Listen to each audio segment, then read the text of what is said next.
یکی از مفاهیمی که برای خیلی قابل فهم نیستش مسئله اختلاف فاز داشتن ولتاژها نسبت به همه. اما این موضوع یعنی چی؟ قبلش یه یادآوری بکنم از برق شهری.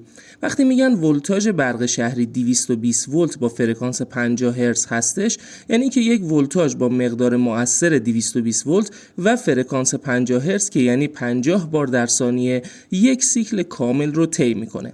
اما یه نکته، هر وقت گفتن ولتاژ مؤثر یا همون RMS یک جایی مثلا X ولت هستش، کافیه اون مقدار X رو در عدد رادیکال 2 که میشه همون حدود 1.14 ضرب کنید تا مقدار پیک ولتاژ به دست بیاد.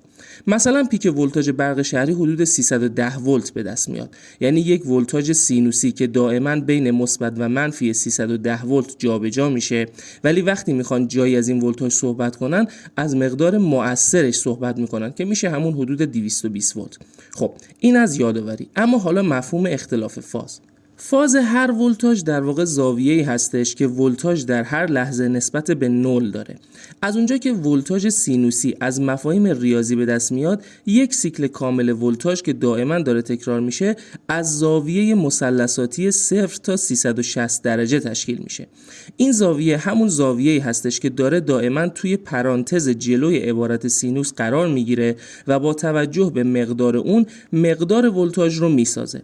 مثلا توی 0 درجه که همون اول شروع تغییر ولتاژ هستش، چون مقدار سینوس در زاویه 0 درجه میشه همون 0، مقدار ولتاژ هم 0 هستش. یا مثلا توی 90 درجه وقتی مقدار سینوس 90 درجه میشه برابر 1، مقدار ولتاژ به مقدار ماکسیموم خودش یعنی 310 ولت میرسه.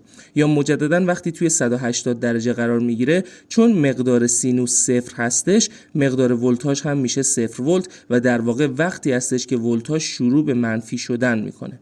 پس تا اینجا فهمیدیم که فاز ولتاژ میشه زاویه‌ای که وضعیت ولتاژ سینوسی رو در اونجا مشخص میکنه.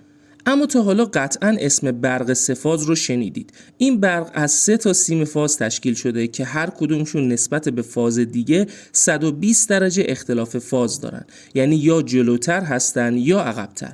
اما این یعنی چی؟ یعنی وقتی مثلا یک ولتاژ داره از 0 شروع به زیاد شدن میکنه و مقدار زاویه سینوس اون 0 هستش، یکی از فازهای دیگه داره از زاویه 120 شروع به تغییر میکنه و اون یکی از زاویه 240 که میشه همون منفی 120. اینجوری هر کدوم از فازها در هر لحظه دارای یک ولتاژ هستن، ولی نکته مهمش اینه که با هم 120 درجه اختلاف فاز دارن. تو این حالت یه نکته پیش میاد. این اختلاف فاز باعث میشه که فازها در هر لحظه نسبت به هم اختلاف ولتاژ مشخص و ثابتی داشته باشن. اگه فرمول هر فاز رو که یک رابطه سینوسی هستش بنویسیم و با معادلات ریاضی اونها رو از هم کم کنیم، اختلافشون رو به دست میاریم. متوجه میشیم که با توجه به اختلاف فاز ثابت اونها، این فازها در هر لحظه با هم حدود 380 ولت اختلاف دارن. این موضوع در حالی هستش که هر کدومشون نسبت به 0 ولت که همون 0 هستش ماکسیموم میتونن 310 ولت اختلاف داشته باشن، ولی نسبت به هم اختلاف ولتاژ بیشتری دارن. این اختلاف ولتاژ به علت اختلاف زاویه یا همون فاز ولتاژ ها به وجود اومد. همین. موفق باشید.